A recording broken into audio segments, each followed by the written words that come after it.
Welcome to This Week in East Brunswick. This week, an East Brunswick landmark comes down amid a crowd of onlookers. Mayor Bill Neary, Elayne Risley, an advocate for the disabled, and Dolly Vasta meet to discuss the annual Loyal Heart Awards ceremony coming up in May. And Playhouse 22's newest production begins this week. Dolly Vasta talks with John Mentor, the director of Oliver. All of this and more is coming up next, but first, here's a look at the program rundown on Channel 8 next week. Monday morning, celebrate exercise with Lenore Kulik as she shows her 400th episode of Look Great, Feel Great. Join her for dancing and aerobics to the music of Grease at 10 a.m. Stories for Preschoolers follows at 10:30 on Stories from the Library. Monday evening, the Township Council returns for the regularly scheduled meeting at 8 o'clock. Be sure to tune in to watch the live proceedings. Tuesday on Channel 8, host Phil Hill is joined by East Brunswick High School Athletic Director Frank Knoppenberger for a wrap-up of winter sports. That's on Sports Talk at 7 o'clock. At 7:30 on Tuesday, tune into a new program in the Channel 8 lineup, Law on the Line, produced by the Middlesex County Bar Association. The first program features East Brunswick attorney Edward Weinstein and focuses on women's pregnancies and work. Wednesday brings another edition of For Art's Sake with host Dolly Vasta. This month, Dolly interviews longtime East Brunswick residents Elliot and Michael Taubenslag about their work in children's theater. That's at 7:30. At 8 o'clock, tune in for The Arts, a program about arts in Middlesex County produced by the county's Cultural and Heritage Commission. Thursday, tune in for This Week in East Brunswick, Channel 8's news magazine of information and events happening in town. That's at 7 and at 8 o'clock. Saturday's lineup includes a complete rundown of the week's programs beginning at 9:30 in the morning. But throughout the week, tune into the Channel 8 Community Bulletin Board for announcements of area events.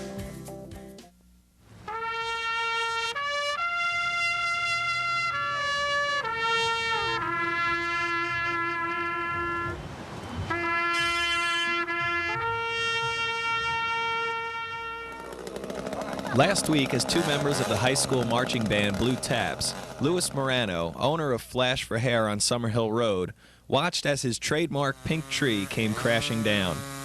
Morano had Garden State Landscaping remove the rotted tree after years of decorating it with lights and painting it pink. A small crowd of friends and clients came to watch the final moments of what some called an East Brunswick landmark coming down. Well, it's a landmark, and I think if I just took it down without telling people, I would have had a lot of people upset. So I let them know it was coming down, and we have a nice turnout, and hopefully everyone's going to miss it, and then we'll replace it. What made you decide to take the tree down? Well, it's been up for about 5 years now, painted, and of course it was dead when I painted the tree. So the weather and what have you has just torn it apart, and it just rotted out. So for safety purposes and for eye appearances, I decided it's time to come down. Okay, and I understand you did have a little problem a while ago with the township, right? They were kind of trying to make you take it down. Yeah, I don't know who was involved with it initially, but some people weren't too happy with the fact that I painted it pink, but I stuck to my guns, and I had a lot of support from my staff and people in nearby areas, and we kept it. So it's kind of been a landmark and something that people associated with your business. Do you have any plans to replace it with something different? Well, I have plans to replace it. I'm looking to form some type of committee to raise some money to replace it with a fiberglass tree. If I do get the response, we'll put it together, and there'll be another pink tree there before you know it. It's going to be pretty much simple, just getting up in there close enough, cutting down all the branches, and then just felling the main stick, the main trunk of the tree. What would you say, this thing is pretty dead? It's been dead for a good amount of years. It's the wood's real soft, and we just have to be real careful.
do you see? The sun is rising, most definitely. A new day's coming. Ooh, people are changing. Ain't it beautiful? Ooh, crystal blue persuasion.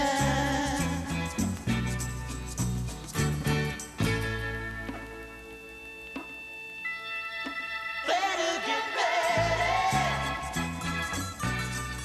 Gonna see the light. Love, love is. I never tire of it, leading a merry dance.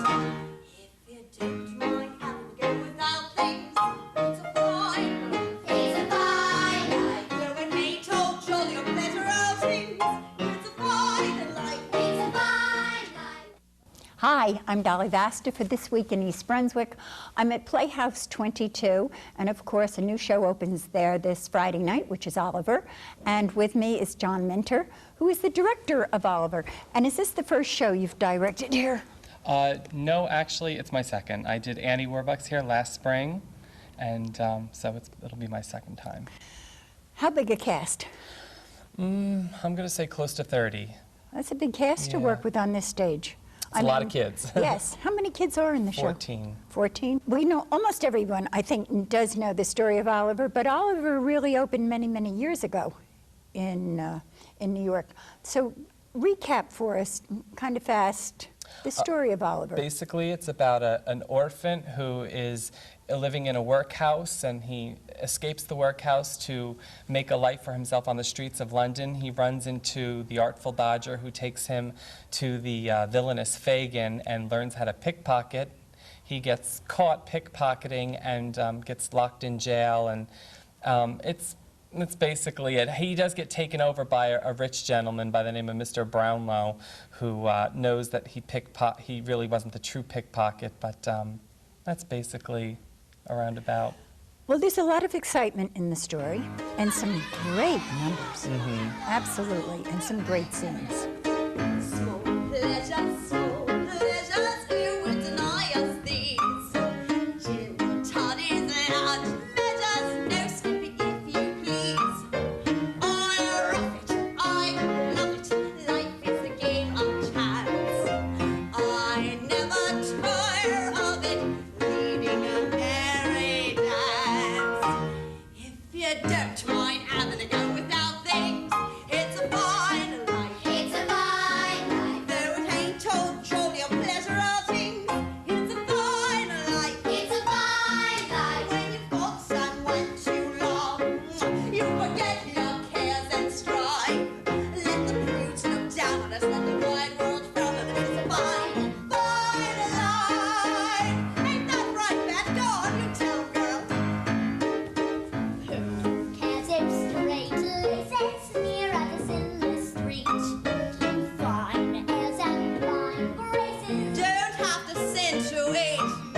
We wander through London. Who knows what we may find? There's pockets left undone. Now, I mentioned in the opening that the show does open this Friday night, and that's April 17th. Yes. And it runs through May 9th. Yes. That's Friday, Saturday, Sunday matinee. Yes. Right? Well, the Sunday, there are matinees except for, I believe it's May 3rd, is the evening performance at 7. Notice these rats bring the plague in.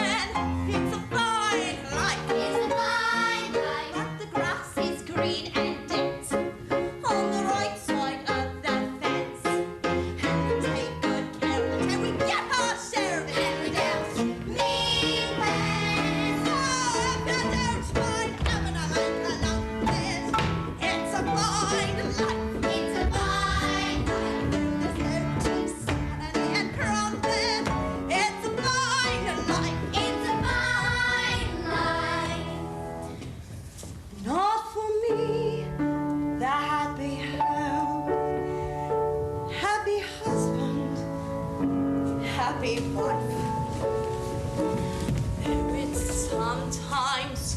touches me.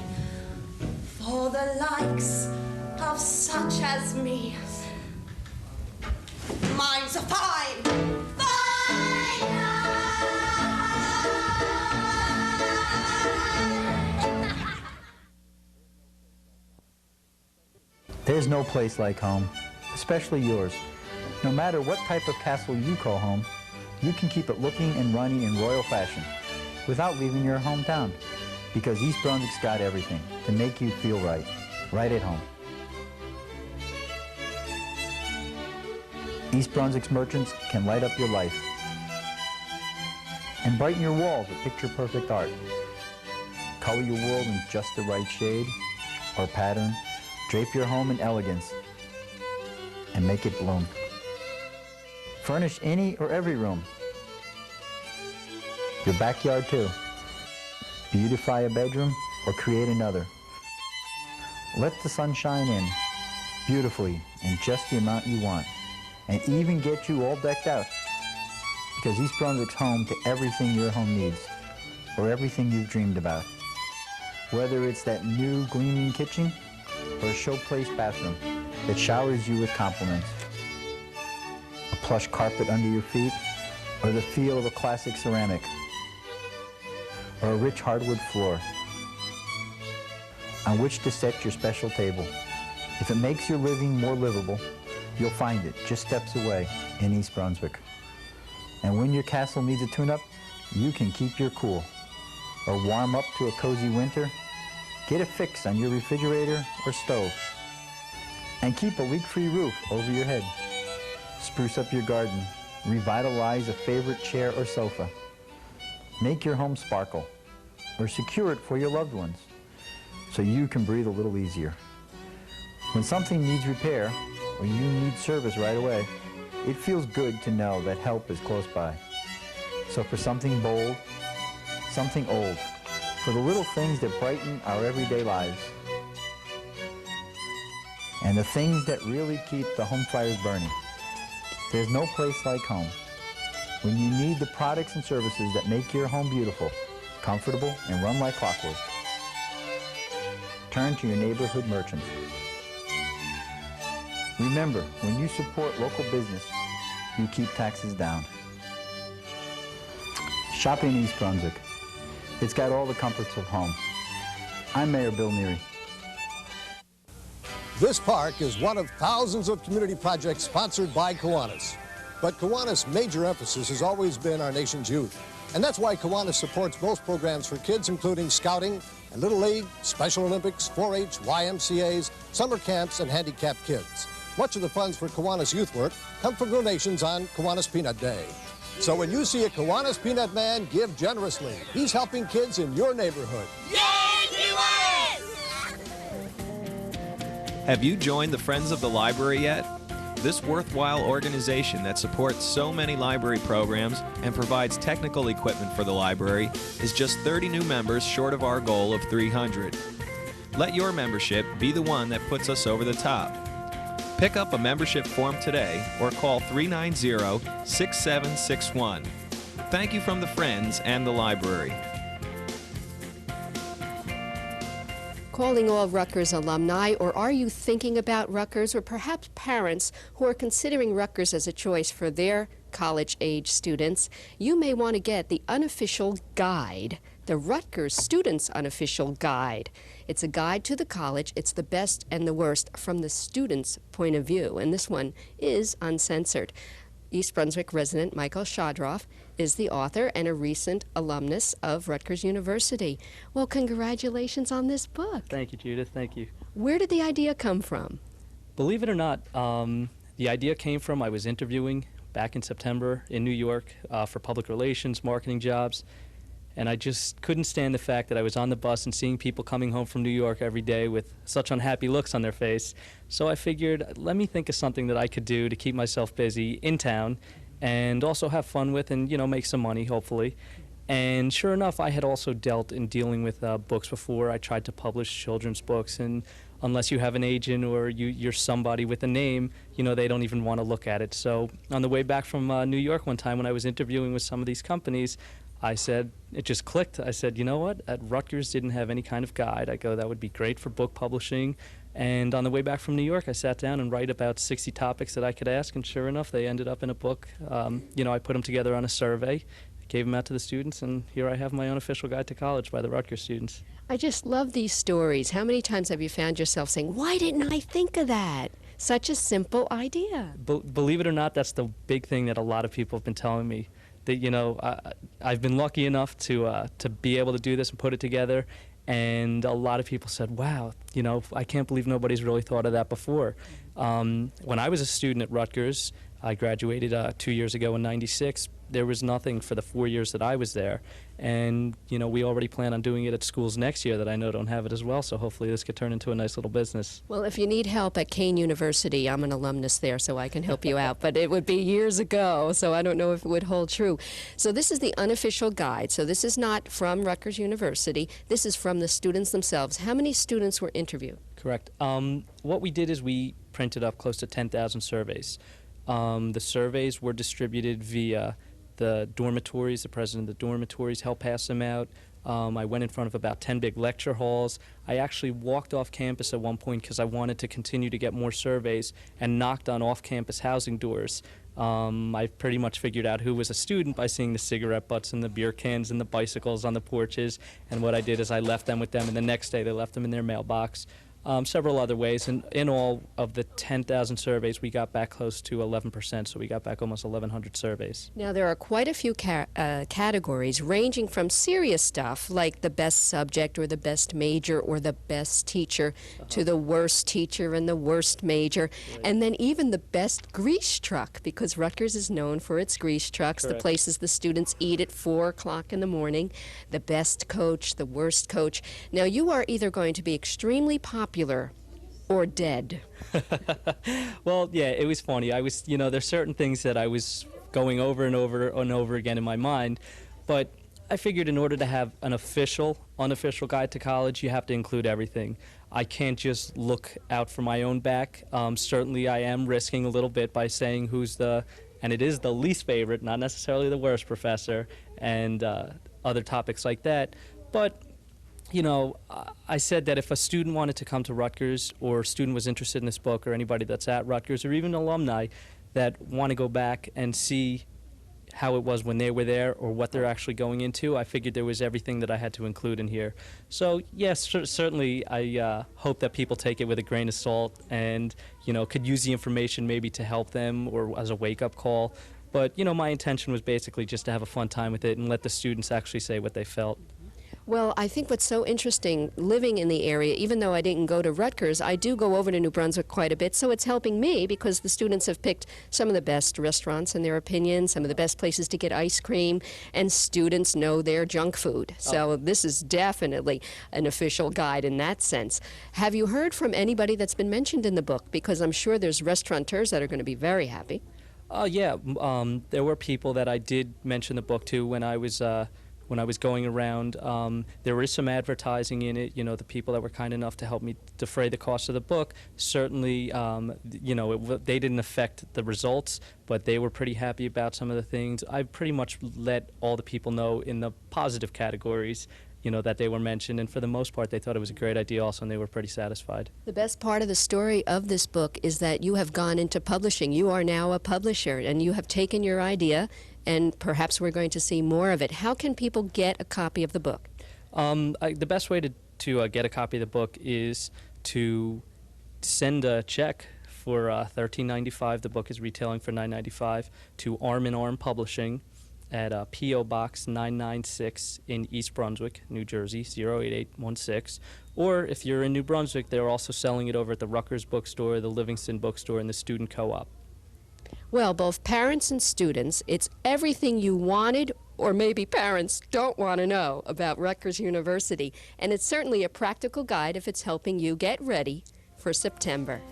I'm Judith Leblein for East Brunswick Channel 8.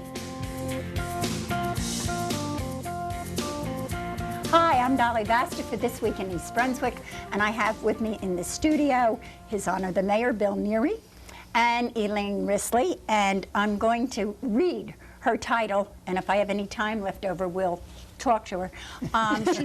She's president of the Middlesex County chapter in Coalition of Women and Disabilities. Is that pretty close to being correct? Close, but no cigar. Well, I don't smoke anyway. You give us the correct title. Okay, I'm And president. you have 30 seconds. Thank you. I'm president of the Middlesex County Chapter, New Jersey Coalition on Women and Disabilities. Hey, that wasn't that far off. For me, it was good. Okay.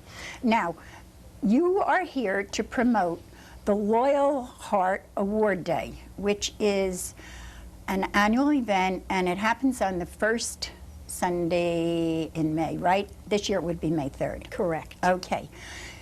Give us a reason why this award. Okay. This is a day of recognition of all caregivers to people with disabilities in the state of New Jersey, hopefully the nation, for the assistance that they give to help another achieve their fullest potential. Now, you showed me a poem earlier that was written by a published poetess with disabilities, and it really says more than anything any one of us can say. Supposing you read it to us. Right, because a caregiver can be any person, any relationship, and the experience and the interchange is unique. And Constance Mary Diana, who is a published poet who happens to live in East Brunswick, wrote this. Mommy dear cared for my children while I fought for life. Darling sister kept vigil by my side, stroked my hand and said, I am with you. She was my angel. My husband, fatigued from work, came by to see me every night. I was terrified. A nurse I didn't know lifted me from my bed. I felt safe. He was strong. Tom spoke to me with kindness and gently whispered, Dear woman, being in a hospital is like being in deep waters. If you do not swim, you will drown.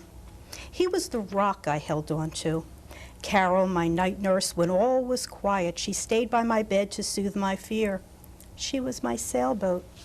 Going home was another ocean to swim. My children, young and scared, they gave me my will to live.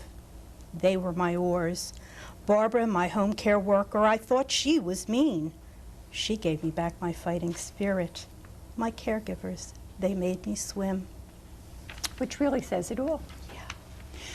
Bill, how does the town recognize this mission? Well, I think the township has a long tradition of trying to work with all people, to try and do what's best for the community. And I think barriers are always two-sided.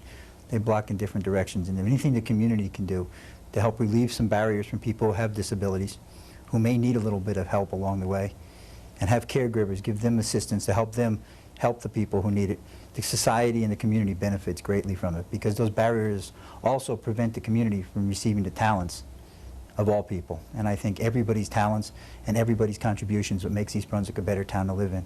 So in terms of this caregivers recognition that they're having, it's a new holiday. It's something that I know that Elayne's been working very hard on, and I've been very honored to be invited to her luncheon on May 3rd. My wife's going. I'm sure we're going to have a great afternoon.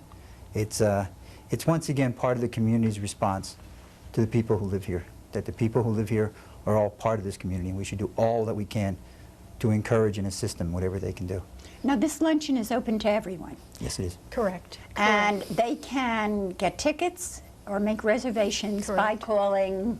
Okay, 651-0503, and just say that you want information on Loyal Heart Award Day, which is a day of recognition now supported by new legislation.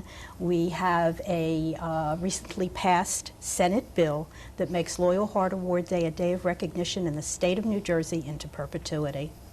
Well, that's terrific. Okay, give us the number one more time, because the luncheon will include entertainment. Yes, it will. Stefan Delorius, who is a published folk songwriter and guitarist, will be performing. Larry Davidson, who plays classical piano, as well as a good sing-along. And Constance Mary Diana, who is a published poetess, will be performing. I wish you much luck with it. I thank you. Really. Give us the number one more time, real fast. 651-0503. Thank you very much, Thank Elayne. you. Bill, Thank thanks you. so much for taking time out of your busy day to come over here. And you'll be hearing about it in a proclamation from the at a council meeting in the immediate future. What more could anyone ask? Thank you, Don. Take care.